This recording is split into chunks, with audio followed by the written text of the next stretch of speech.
And we go live to the 78th General Assembly of the United Nations on the 5th day. Let's listen to the statement of Alicia Barcena, Minister of Foreign Affairs of Mexico.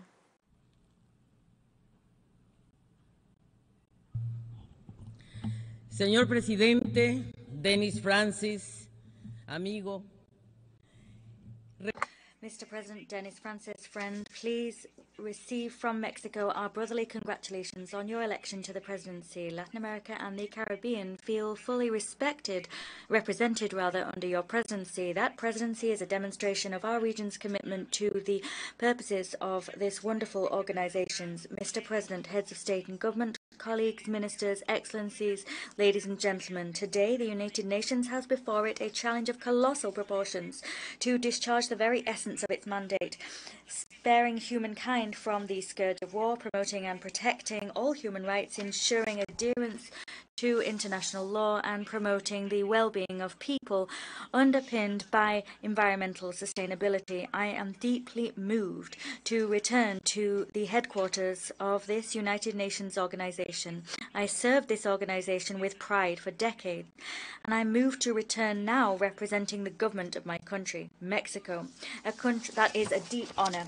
Mexico is a country which today is in the midst of wholesale and progressive transformations. I am delighted to represent Mexico before the world and let its voice ring out before you. Please receive the warm greetings of our President Andrés Manuel López Obrador. Our people are facing grave threats to international peace and security. We have more than 50 armed conflicts raging, and we're seeing the proliferation of nuclear weapons, the worsening of myriad crises ranging from humanitarian to climate crises. There is the forced migration of millions of people.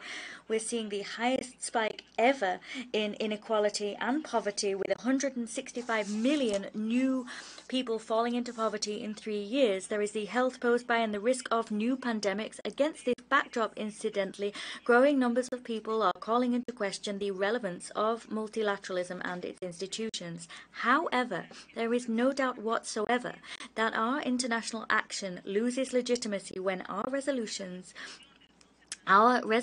do not translate into concrete benefits for people, for the planet, for prosperity.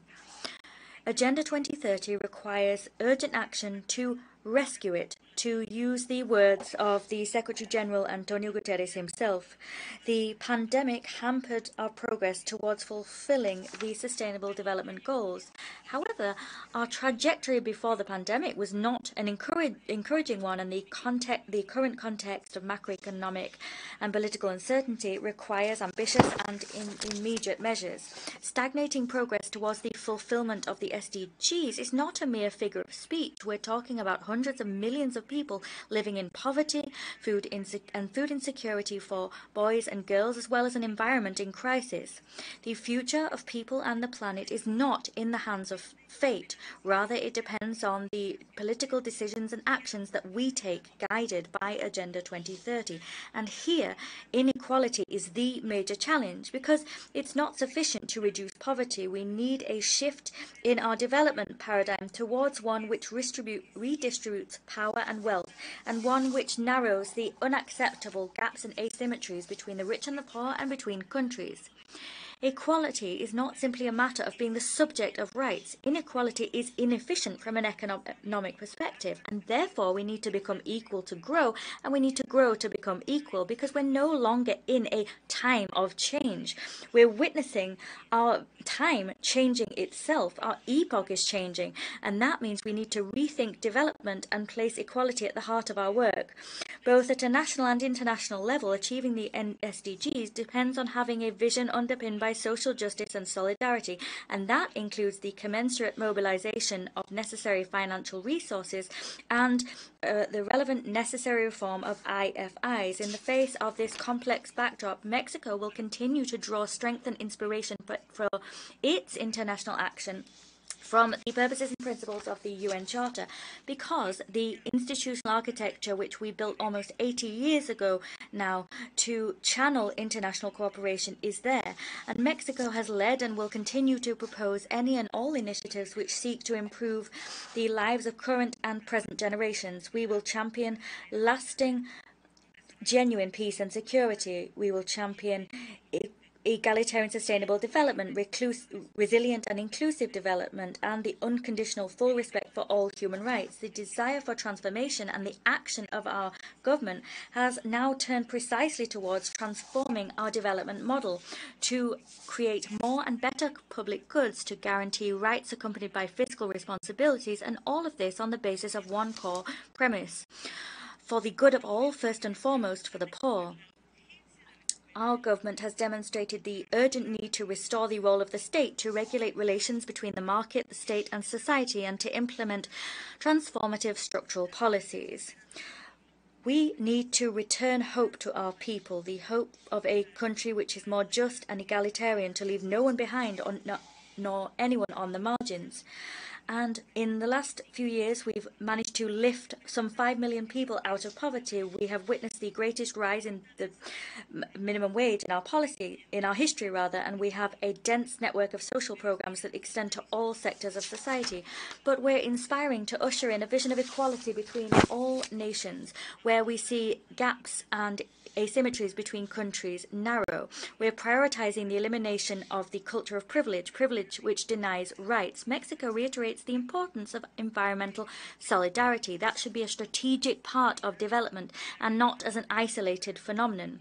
It is important to move towards industrial and productive policies which are green and blue, which create jobs and which decrease poverty, which decrease our environmental footprint, but also which take into account contributions to the environment and the complexity of ecosystems and the well-being economy. We signed the Escazú Agreement and others which protect life and the environment. Then we are proud to have signed the BBNJ Agreement, and we hope to see its timely entry into force.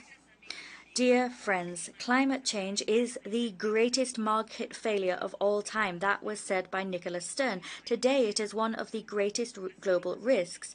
Estimates of the costs of the effects of climate change demonstrate that it will not only affect economic growth, but it will also affect the most vulnerable sectors of our societies. We reiterate our commitment to make progress with the Paris Agreement, but we emphasize the importance of having financing in place to tackle climate change and of giving priority to adaptation, in particular and especially to support the most vulnerable nations in our region, the Caribbean first and foremost.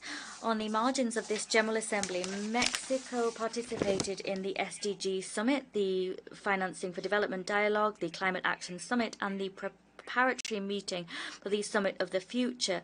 We are championing wholesale reform of the international financial architecture. This reform must address the deeply rooted asymmetries between countries. It must prioritize heavily indebted countries with new instruments, with the redistribution of special drawing rights to widen the fiscal space of developing nations. It should also prioritize debt relief in exchange for environmental services, debt for climate swaps. We endorse the Bridgetown 2.0 initiative proposed by Barbados. Latin America and the Caribbean learned a very tough lesson during the pandemic because there was a lack of global solidarity, and we saw the prevailing urgent need that we today have to, from within CELAC, champion initiatives such as the Plan for Health Self-Sufficiency, the Regional Medicines Agency, and the Climate Adaptation Fund. In this regard, we support our dear Ralph Gonzalez as president of CELAC. Mexico seeks agreements on all issues on the multilateral agenda because we're interested in reconciling positions without leaving anyone on the margins. But we're living in unprecedented times, which require greater will to come to the fore, to give voices to all in the global south. Mexico belongs to the global south, indeed, through history and conviction. Consequently, Mexico is considering participating in the debates and work of G77 plus China on those issues and in those fora in which we could contribute to strengthening the negotiating position of the global south. Soon, we will submit a proposal to G77 plus China for its consideration. Mexico, and here before you, I want to reaffirm Mexico's historical commitment to promoting dialogue and understanding in favor of peace and in favor of the peaceful resolution of disputes. That is a vocation which has inspired and fueled our deepest convictions to decisively defend the very causes of humankind. We've participated as a guarantor country for the peace dialogue tables between the government of the Republic of Colombia and the National Liberation Army. Moreover, we participated in the search for solutions to foster political dialogue in Venezuela. We did this always in strict adherence to our constitutional principles of the respect for the self-determination of peoples and the peaceful resolution of disputes and non-intervention. Mexico is the host of negotiations between the Venezuelan government and the Unitary Platform of Venezuela that is facilitated by Norway. We supported the implementation of agreements signed in November 2022 in Mexico City, and we are keeping the doors open for the resumption of this process and for the achievement of a solution for the benefit of all Venezuelan people. Turning now to the conflict between Ukraine and Russia, our stance is entirely devoid of ambiguity. We condemn Russia's invasion of Ukraine because it violates the United Nations Charter and international law, and because of the unspeakable suffering it has wrought on millions of people, especially girls and boys. We recognize that all sovereign states have the right to have the adequate means to reclaim territorial integrity, but it's also equally true that the arms race takes us ever further from a peaceful solution. We have to cease talking of war and instead start talking about peace. Mexico will continue its fight for disarmament and the non-proliferation of nuclear weapons. Testament to that commitment is the Tlatelolco Treaty and the Treaty on the Prohibition of Nuclear Weapons. These are essential for the prevention and eradication of catastrophic humanitarian consequences. We have declared, and the General Assembly has done so too, we've declared that these consequences are counter to international law themselves. We reject the illicit trafficking of firearms, and I would simply give you a figure here. We receive 200,000 firearms. These are trafficked every year to Mexico from our neighbor in the north. These firearms, of course, fall into the hands of criminals in organized networks and claim countless lives. That is the other side of the drug coin. Mexico, in good faith, shoulders its commitments when it comes to combating drug trafficking, but all efforts will be limited in their impact if countries which manufacture and act as the source for trafficked weapons do not shoulder their responsibilities for the scourge. We need decisive measures to reduce the vast availability of firearms. Those manufacturing and distributing firearms must also shoulder their responsibilities and adopt stringent measures to avoid these weapons being diverted towards the illicit market. In our region, in Latin America, and the Caribbean, we are devastated by the situation in Haiti. This country is in a chokehold of gang violence which grows largely due to the illicit trafficking of weapons, despite the sanctions regime established by the Security Council in a resolution facilitated by Mexico. We hope that that resolution will be soon adopted by the Security Council so that the international community can take decisive action and support that country in restoring stability. Consequently, we'll avail ourselves of this rostrum to also reiterate Mexico's commitment to the two-state solutions. There should be an Israel and a Palestine living side by side in peace and within secure borders. We wish to recognize the rights of the people of Israel, but not to the detriment of those of Palestine. We need to put an end to abhorrent situations such as the continued economic embargo suffered by Cuba. It's entirely unjustified, runs counter to international law, and is alien to values and the peaceful coexistence which prevail among the peoples of Latin America and the Caribbean. We call for Cuba to be removed from consideration as a country which promotes and fuels or sponsors terrorism. 64 years ago, this General Assembly was presided over by one of the best Mexican diplomats, Luis Padilla Nervo. He said, and I quote, "Victory will not be decided on the battlefields, rather in the consciences of men and women."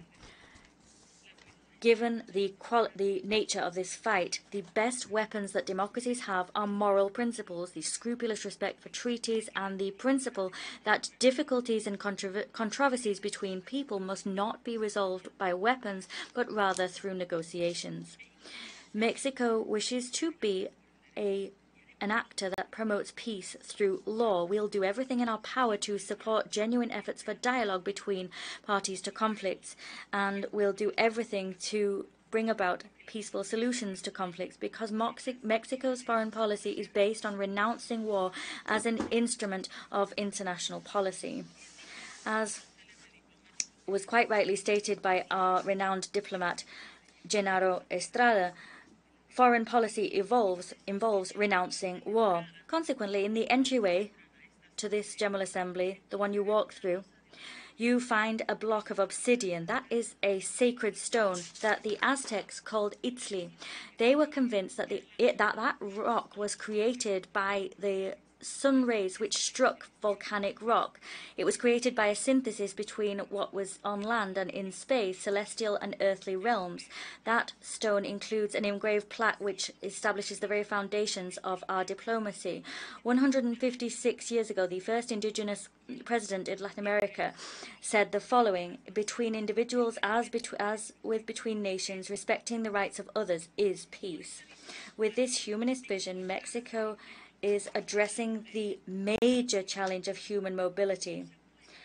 Geography has placed us squarely, and through no fault of our own, at a very complicated juncture, but Mexico has a very clear guiding principle, that is humanizing migration, because migration must be an option and not an obligation, because when a person migrates, it must do so, he or she must do so safely, orderly, and in a regular fashion, because the unprecedented migratory phenomenon that we're seeing concerns everyone in the international community. As such, Mexico insists that there is an urgent need to invest in addressing the structural, deep causes of migration. We reaffirm the importance of supporting communities of origin and for there to be more will and resources to do that. All countries need to support this endeavour and contribute, especially those that receive migrants and benefit from the work and contributions of migrants. In the United States, for example, our migrants contribute more than $500 billion in tax.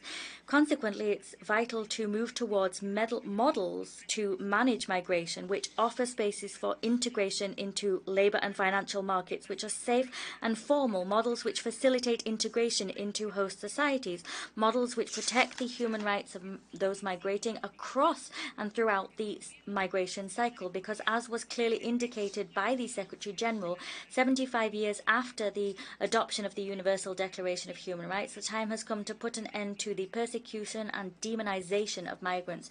We reject, incidentally, and in that connection, any attempt to call into question the progressive nature of international standards on gender equality. Sexual diversity should not be called into question either. Standards on both of these have been very hard won.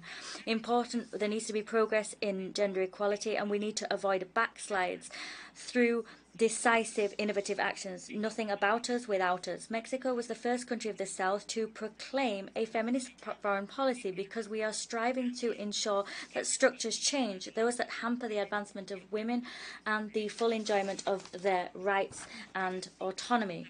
Doing that involves promoting the substantive participation of women in decision-making processes. It also involves streamlining a gender perspective into all spaces, fora, and organizations and international agreements, because every time we break the glass roof, civilization makes progress.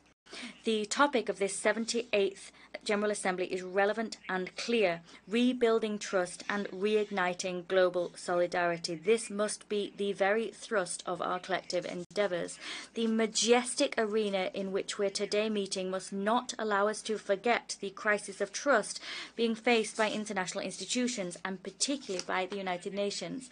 Our discussions must translate into tangible results, and that is crucially important, because we must involve citizens that we represent as active subjects, and we must be very careful indeed, because multilateralism cannot be lost, and it cannot lose course in polarization and geopolitical rivalry. If the United Nations does not discharge its mandate for peace and development, we will be fueling dissatisfaction and disarray, and international institutions that we have built will suffer. We are championing a multilateralism which is close to people, which is timely and effective, committed to providing global public goods.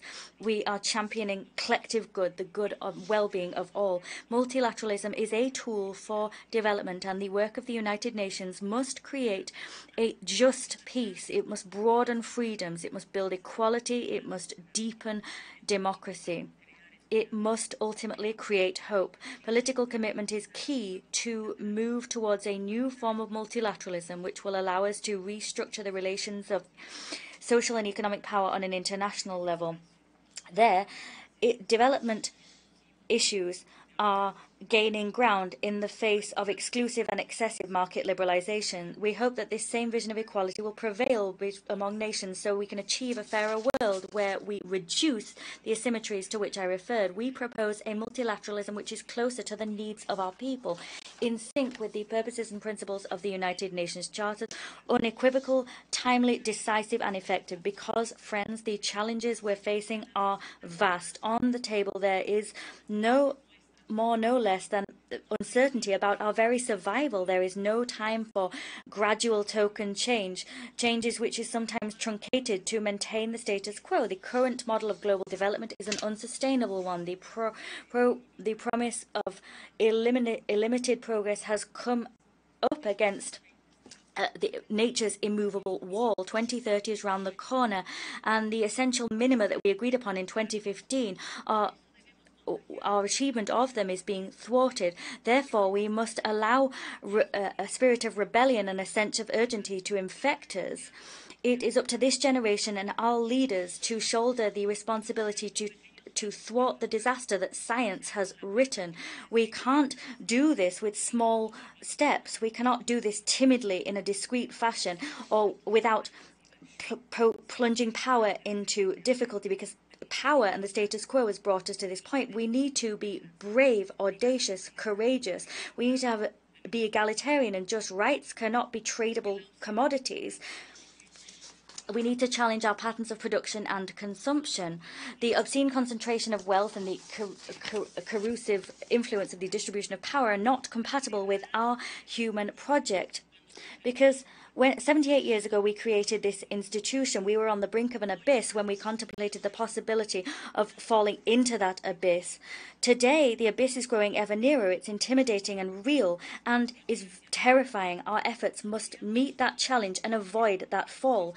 Friends, in the midst of the 20th century, this organization took its first teetering steps, and at that time, the devastating wounds of the last World War were still fresh. A young Mexican diplomat was penning the paragraphs of his fundamental essays on the roots of identity of my homeland.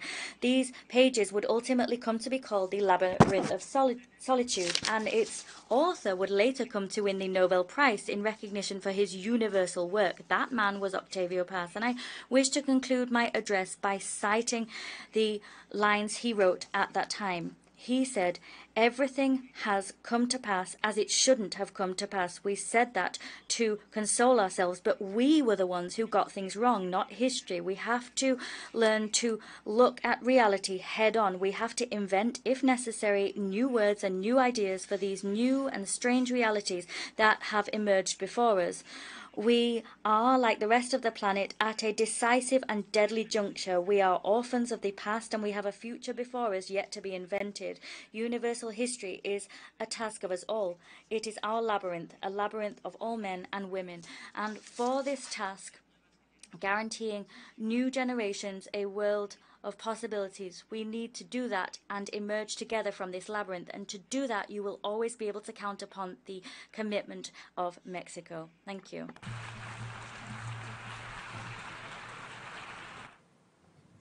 We were listening to the statements of Alicia Barcena Ibarra, the Minister of Foreign Affairs of Mexico.